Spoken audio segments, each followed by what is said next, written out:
It really wasn't until I went above that line and really stepped into my heart when I do make offers, when I'm in sales mode, that everything shifted. Everything became easier. I felt more in alignment because when you lead with service, when you lead with your heart, it's really the way that I see it, the way that I talk about it, and the way that I sell. It's an exchange of love because you are enrolling somebody in the vision that they desire for themselves. You're really enrolling them in a vision of what it is that they want. It's an exchange of love.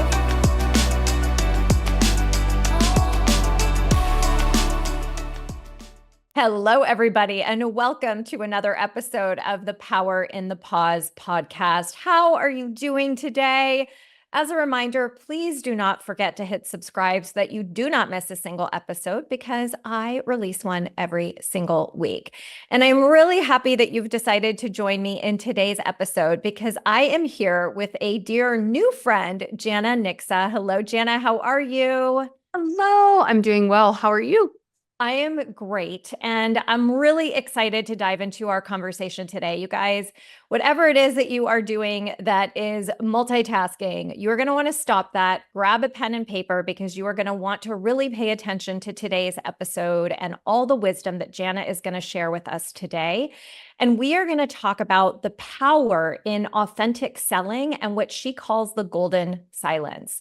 So let me share a little bit more with you all about Jana before we dive into our conversation today. So Jana is an international best-selling author, speaker, and the founder of High Ticket Clients on Repeat and the creator of the Six-Figure Blueprint. For over 2 decades, Jana has been she was a top performing sales executive and a multi-7-figure closer in the nation.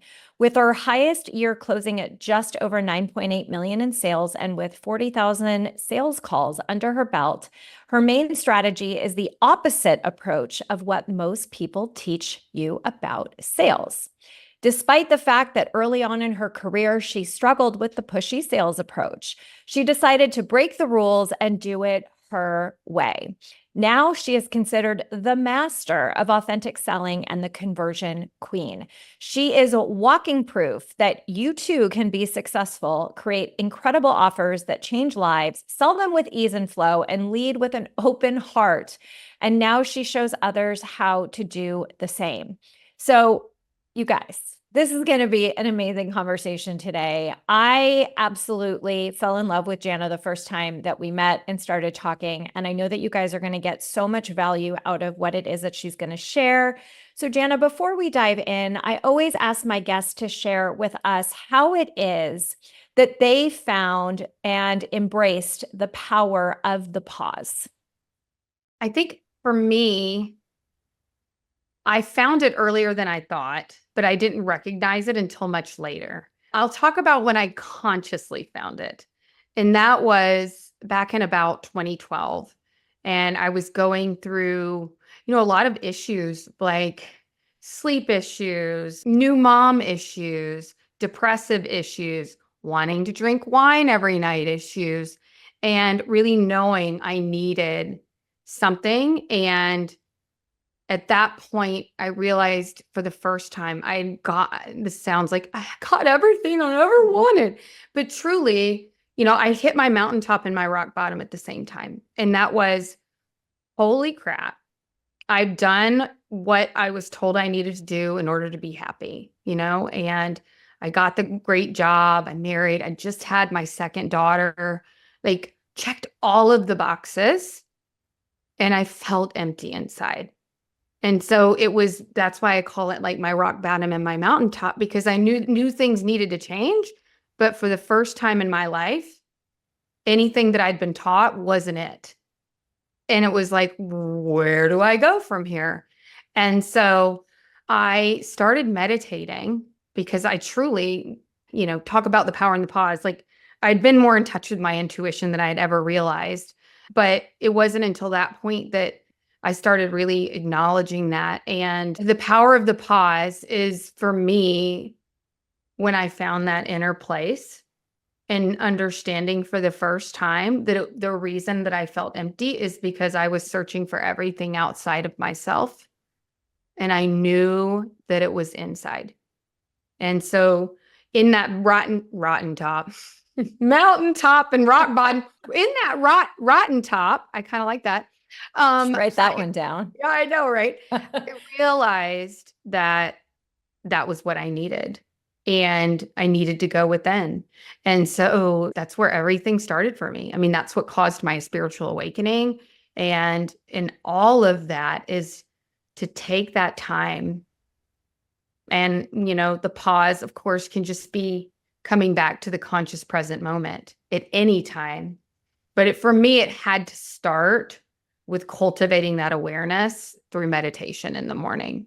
And then it began to, because that to me is just what opens it up. But everybody can get to this space in different ways. But one part of a lot what I teach, which I'm sure based on our conversations you would agree with, is it's not just there. It's what you take with you through the day. And when you go unconscious or fall back into a pattern or get, into those situations that cause you to kind of forget who you are, right? It's that pause then of coming back. Oh yeah, that's right. I'm pure source consciousness. Oh yeah, that's right. I am present in this moment. And that is what that taught me. But it started with my meditation practice. So I hope that answers your question. Yeah, no, it does. And I think that you bring up something really important in that. So many of us see the pause as a stop in momentum. A lot of people will say, like, I've got too much going on, or I've got too many balls in the air. Like the pause feels stagnant. And what I'm hearing you say was it created just like this moment for you to breathe and to just be in your thoughts and, either listen to them, ignore them, shift them. And I think what a lot of us don't understand is that, we live in so much chatter as it is, that really what the pause gives us is an opportunity to silence the chatter and shift the momentum in those moments to receive what it is that really is ultimately in our highest and best. And what I'm hearing happen for you in that moment, and when you embrace this meditation practice, was you knew something had to give. You knew something had to shift. You were really stepping into sort of a new phase of your being. You were stepping into a new phase of your life. I would imagine that your priorities also were shifting. And so I think perhaps what you experienced, many of us experienced, and I know I did when I left corporate, right? Same thing. I was in ad sales, number one salesperson, built multi-million-dollar regions. And I was like, something's got to give. I am miserable. I've checked every box. I've made the money. I've gotten the titles. I've been at like the biggest, women's lifestyle brands in the world. And I am so unfulfilled that like I need to do something else. I'm kind of curious to know, like, in your journey from corporate into entrepreneurship, like how you figured out or realized in, I'm assuming your meditation practice, sort of how to transition, how to figure out like what were the skill sets that I had that I could help and easily translate to create success for so many other people and still maintain that level of success, but like feel passion with what I do in life and business. Well, my ego wanted it to be overnight. It was either that or like start a farm or move to Bali. Like I was like ready for round, like different thing, And thankfully, my far more grounded husband was like, how about we like come up with a plan? We were doing that, but really what I allowed myself to do during that first part of my awakening was I just experimented and I played. I was very curious. I studied things like NLP and hypnosis and, self-development, I think is a big place that people start. And that sort of cracks you open to but wait, there's more, And so I'm also a science person. Like I got degrees in biology and chemistry. And I think a huge pivotal moment in my journey is when I realized through, the Joe Dispenzas of the world and the Bruce Liptons. And I'm like, oh my God, it's all connected. And that like propelled me into even more like certifications. I became a certified meditation coach, which sounds like I teach meditation, but that's not it. But it, helping people with inner child work. And anyway, so I allowed, this was a different type of pause, if you will, which Right. was, how about you just do something for the joy of it for a minute? How about, because you've got this whole sales thing figured out, and you've got these kids at home, like, why don't you just have something else that you just play in your spare time, right? And so turns out when you're really good at sales, you don't have to work all that often. Like it's just me. If you know, you know. And so I did. I had this beautiful opportunity to be at home with my kids quite a bit, still work and explore myself. And so, went on for several years. And I, kept thinking, well, maybe I'll just change jobs and things will be different. Maybe this will go away. Stop it, intuition. I don't need this higher self stuff. But the deeper I went, the deeper in I got. And so, then it all kind of came to a head about 5 years later, believe it or not. And I'm not suggesting it needs to be over this amount of time for everybody, but I had just become a mom. Like there was a lot of new stuff happening. So I knew I needed to not just fully like uproot my life. I wanted to take it slower. And I went through this. So if there's anybody listening that's more in that space, I did go through what I have a lot of my clients go through is I don't know what to do. Like, what's my niche? How am I going to serve? And, was like, everybody says I need to do my genius zone, which is this whole sales thing, like this more feminine approach to sales, this more intuitive, beautiful, in my opinion, spiritual approach to sales. But I have this passion, which is all the self-development and the spirituality. And turns out quantum physics and spirituality, I can go on and on. And so my very first coach, and I believe this was 2018, somewhere in that time frame, said, why don't you do both? And it just felt, it was one of those moments. To me now, it's like, duh. But at the time, it was like, yes. And so, I mean, that was how the authentic sales coach was born. So it was definitely an unfolding. And I guess I love the word unfolding because our ego so wants it to just be here now. And we do have to respect the process. And it doesn't feel so fun and sexy, but it's the truth. Yeah. Well, and I think, thank you, social media. I think, social media has created this like instant gratification culture that we need and we have to have. And it's like now, and in the spiritual realm, guys, guess what? Time doesn't mean or tick the same way as it does here as human beings. And I literally just had this conversation with a client yesterday where it's like, if you keep obsessing about the timing and like, why isn't it here yet? All you're doing is you're pushing it out. And, you bring up a really good point around like, that's really when our ego starts coming in, right? Our ego is the one that craves that like recognition and like, you did it and like high five and let's do this. And coming from the corporate world, coming from the sales world, myself in corporate, judged by a number every single day, judged by like, I bring in $1 million upfront and it's like, why wasn't it 2 million? And you're like, what the hell? Like, you're welcome. Right. And I know you call it sort of like, this bro mentality in sales that just, let's just be real. It doesn't work and it doesn't motivate. And it was one of like my really big things when I worked in the corporate sales world is I'm like, this doesn't work. And when your ego is in the driver's seat, things are harder, things take longer. So I would love for you to sort of take us into, this mind-blowing shift that a lot of people, I think, resist because, the bro mentality is like results, results. And when you shift yourself into being in service, giving, what I call your feminine energy, how does that make a difference? What are the results that you see and how and why has this become sort of the foundation of how it is that you work with clients? So something that just kind of occurred to me, I was alluding to, I had these intuitive hits earlier on. I remember one of them when you were saying the bro thing, like, the high fives, like, how many did you get this week? Oh, like sort of way, which is fine. It's a way. It's just not the way. And I remember my manager, and I said this many times. Can't believe I haven't told this story until now. They'd be like, well, what you got going? Like, how's it going to, who's going to do it? Brr, brr, brr. And I'm not, and I would be like, how close are you? Where are your numbers? And I would just go, it's not going to change what I do. And I remember not knowing what that meant. But now reflecting on it, it meant like, I'm not controlled or attached. You showing me lack isn't going to motivate. Like, I know all of that comes from fear.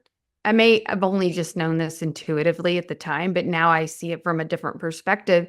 And I remember saying, like, it wouldn't change what I do day to day. I think that's really a really great place to start with what sales can look like when it's done authentically and really from the heart instead of the ego.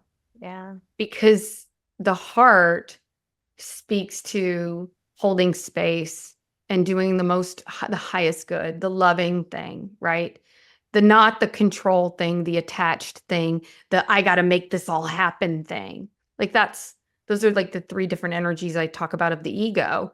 And those, when you're in those, like anybody that's cultivated any little bit of awareness can feel the difference in their body and in their action.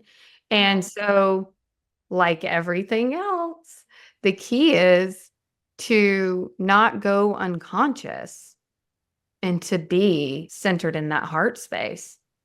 And that's where your true power is. And I don't mean power like that word that's gotten hijacked as like the strongest man. Like, that's not what I mean. I mean your authentic power. And, I don't hear a lot of people talk about this, but I've given a lot of thought, with my business and how I help people and really breaking it down for them. And the old traditional model. So with those of you who might be listening on audio right now, you guys can jump over to my YouTube channel, the Power in the Pause podcast, and you guys can come back to this moment in the show where you can see she's got a board in the background with some beautiful visuals that she's going to walk through. So go ahead, Jana. Thank you. Thank you. Yep. So really, the Hawkin scale. So if anybody that's listening is familiar with that, it's a beautiful scale that Dr. David Hawkins put together. I warned you guys, I like the woo and the science built, together. I love where it intersects. And, basically what he realized is that there's this vibration of frequency that we can measure of our consciousness level. And depending on where we are, we're going to have a different frequency on that. So we're going to hit a different frequency on that scale. So essentially, think low vibe, low frequency is going to be exactly what you would think it is. So you've got down here like shame and guilt and fear and grief, right? And so that's like the suffering side of things. That's where a lot of people are, right? And then as you move up the scale, you go higher in vibe, you start getting into things like pride, courage, desire, like this is where personal development lives, right? Hustle culture. And that's like the getting by, like you're making things happen, but you're probably miserable a lot of the time because it's exhausting to make it all happen. But then as you go up in the scale, you get into beautiful things, the words, right?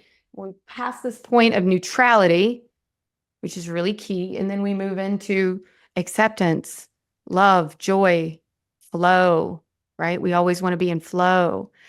And so these are all the expanded places to be in terms of your vibration. And so what else I realized about the scale is your ego lives below that line of neutrality. And I'm not picking on the ego. Like, the ego's great at keeping us alive. It's just it's out of bounds. Like, it gets a seat at the table. It doesn't get to run the show. And so where I'm getting to my point, which is all sales approaches that I'm aware of live below this line. It's all about what can I do or say to make somebody do the thing I want them to do. And that's all from a place of force and fear. And when I started really understanding my spiritual walk and then my sales approach, I realized I did it from an entirely different headspace, because it was my headspace. It was my heart space. And that's an expanded and a powerful approach to sales. And when you operate up here in this higher level and make it about them and not you, truly come from a place of service. And I don't mean that hijacked saying like sales is service, now buy my stuff. I mean true service, unattached, neutrality and above service. When you come from that space, you're magnetic. You don't have to force, you should never have to force anybody into anything. That's not what sales is. And if we're all more of those evolved humans and we understand that we are expanding into these higher levels as we speak, you can see why a ego-based sales approach, for men, no knock at men, but for men by men created hundreds of years ago, because those are the ones doing it, lived in these lower states of consciousness because we were very much more in survival mode. What do I say to get him to do the thing so I can get the thing sort of existence? But now we don't have to do that. And I'm surprised that they're still working or even existing, because I doubt anybody listening wants to sell this way or enjoys being sold to this way. Yet here we are with this archaic approach when there's a whole conscious community of people that aren't wanting to operate in that way, and a whole world of people that want to be sold to, for lack of a better word, from this state. So that's my visual. Hopefully that wasn't too much visual for us. No, I mean, like what's coming up for me and hearing what you're saying and sort of the way that I see it, because I came from a very, below the neutrality line mentality. And it really wasn't until I went above that line, right, and really stepped into my heart when I do make offers, when I'm in sales mode, that everything shifted. Everything became easier. I felt more in alignment, because when you lead with service, when you lead with your heart, it's really the way that I see it, the way that I talk about it, and the way that I sell. It's really about, it's an exchange of love, because you are enrolling somebody in the vision that they desire for themselves. You're really enrolling them in a vision of what it is that they want. And you are, I always say, like, well, one of my coaches always says, like, money is love. It is an exchange of love. And yes, there is going to be a financial transaction that is going to happen at some point.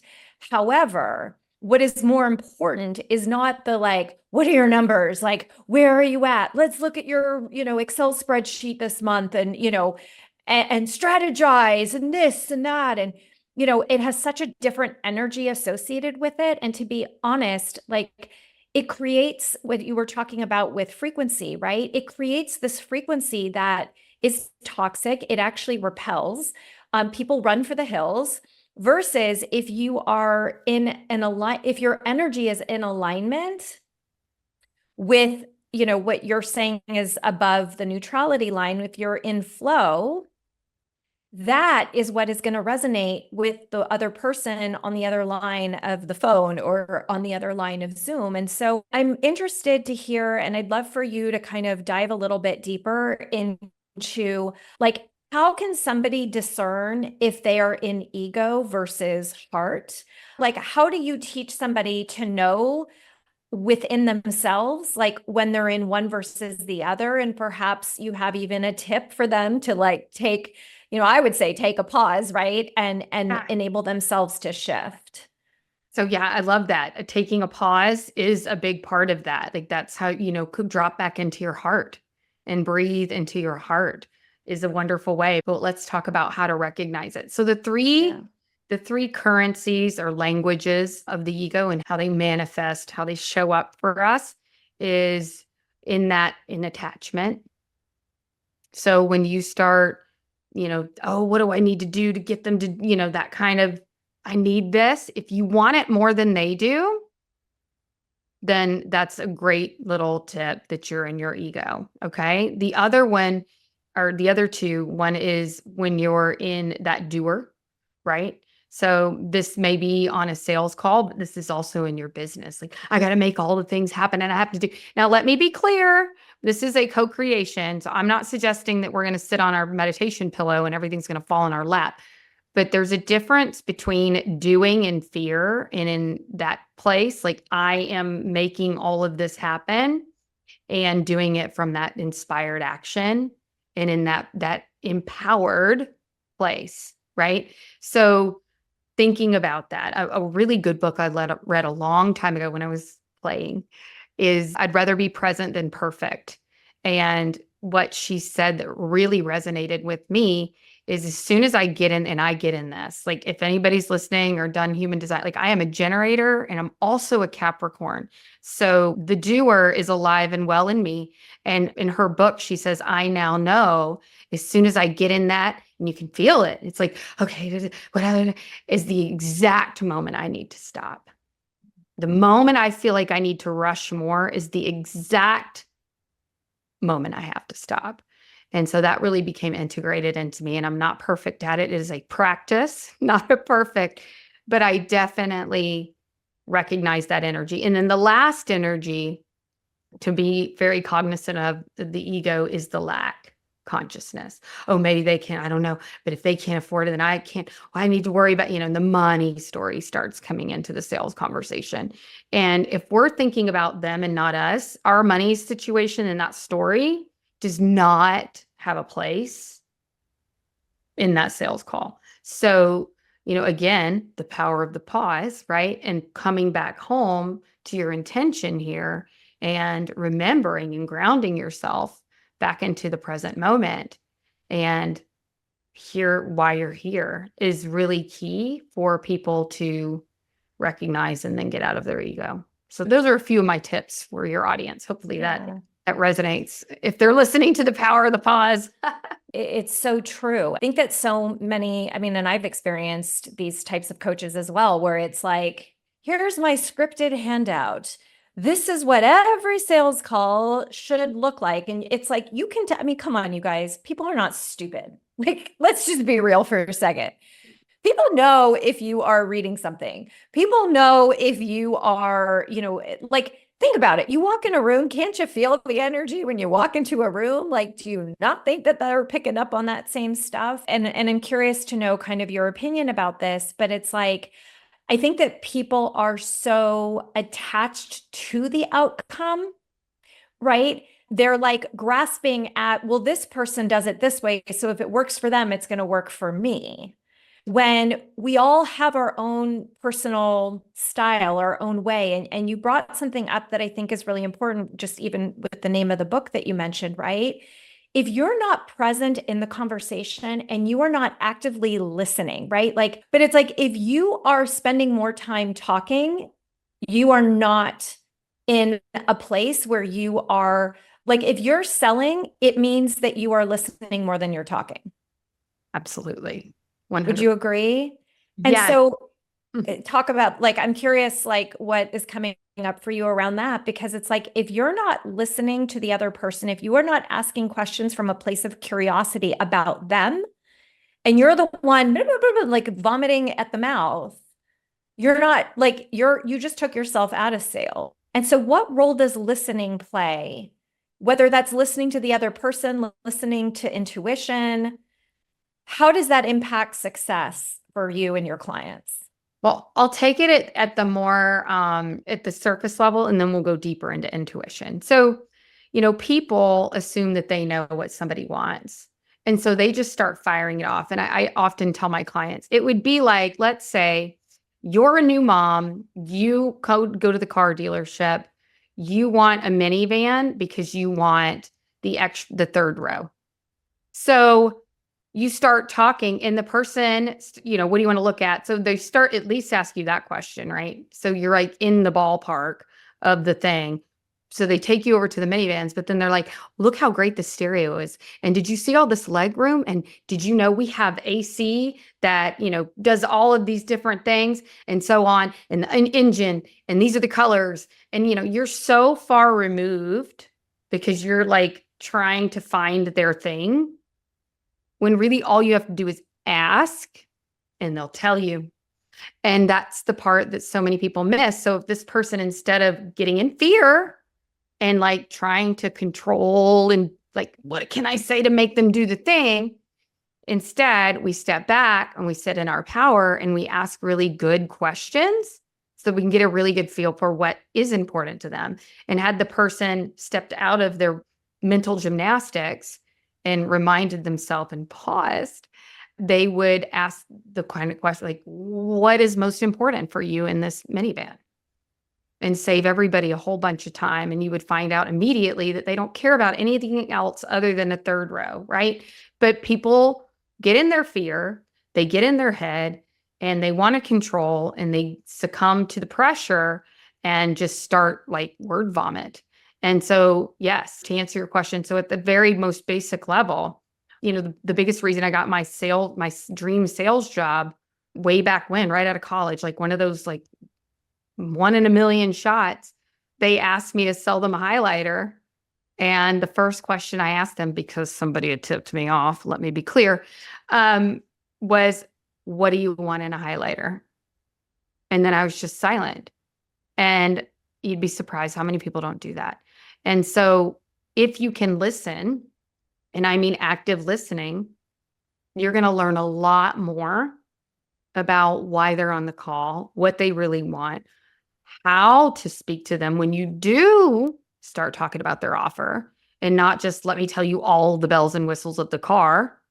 And you can start to really formulate this conversation in a way that's really going to deeply resonate with them. But if you're doing all the talking, you're not learning any of that. So that's more at the conscious level, right? Like at the surface level. The other thing that's going on is, for example, before this podcast, we were sitting here chatting, and I like went through this whole process of getting this thing up on here. Like my intuition was just telling me, why don't you put that up there? And we miss all of that when we're trying to control our lives and in our sales conversations, because we think we've fallen into the illusion that we do all the things and we make it all go. And we forget to acknowledge the power that's beating our heart, helping us breathe, making me do this if I want to and wiggle my arms. And so when we ego, as Wayne Dyer said years and years ago, we edge God out, then we forget about this whole other intuitive piece that's there to help us. And sometimes it's there to say, I know this client is saying all the right things, but they're not going to be a good fit. And sometimes it's saying, you know what, you need to ask this question, because this is, I think, really something that's going to be important to them. And this is key. And this is your client. Like I hear that a lot. And just imagine how much more powerful you will feel in a sales conversation if you're quiet enough and tuned in enough to your intuition for it to say, this is your client. It's almost like, you got this, like from the highest level, you're like, it all checks out. And so it just gives you so much more confidence. But when you're there, trying to control it all, you miss all of the cues and all of the goodness. And so hopefully, like, those are just a little bit of multidimensional layers to that, but it can help people understand that this is a far more spiritual process than what most sales coaches would say. Yeah. And, as we kind of bring our conversation to a close, I feel like you've shared so much incredible wisdom today. So I'm kind of like, I don't know what more she could add, but I know you can. As we sort of wind down our episode and our conversation, what is one other tip or piece of advice that you want to tell somebody right now who is really excited to lean into this? What would you say to them in how it is that they can show up to really lean into their service self and to show up authentically the next time they have the opportunity to make an offer? I would say, don't let your fear of judgment, rejection be bigger than your mission. Don't let your fear of what you think sales is supposed to look like be bigger than the person you're meant to help. And really own that, because there's so much for you on the other side of that, and people are waiting. Mic drop. That like gave me chills. Like really, I just got like full chills. Jana, I adore you. I really just, oh, I love you. I've loved you since the moment we were introduced. And I'm so grateful that you were able to be here and share your wisdom with our listeners today. I want to make sure that everybody listening knows where to find you. So everybody know that all these links will be in the show notes as well. But Jana, I would love for you to share the best way for people to find you. I am on all platforms, pretty much all the main ones at The Authentic Sales Coach. And you can find me there. And same as my email and my website is The Authentic Sales Coach. So, yeah, definitely let's connect if this is resonating with you. Amazing. Jana, thank you so much for being here today. I so appreciate you and everybody tuning in. I hope that you enjoyed our conversation. I know I did. I know that I took some notes today because you said some really powerful things that I wanted to remember. And as you guys know, with every single episode here at the Power in the Pause podcast, my goal is to support each and every one of you with leaning into your power in the pause. And I hope that you learned something new in how to do that today. So thank you guys so much for tuning in. Don't forget to leave me a 5-star rating if you loved today's episode. Even better, share this episode with somebody you know, because you definitely know at least one person that would benefit from this conversation. And please follow me across social media at Wendy Page Sterling. I hope that you guys have a beautiful rest of your day. Sending you so much love and light always. Mwah. Bye, everybody.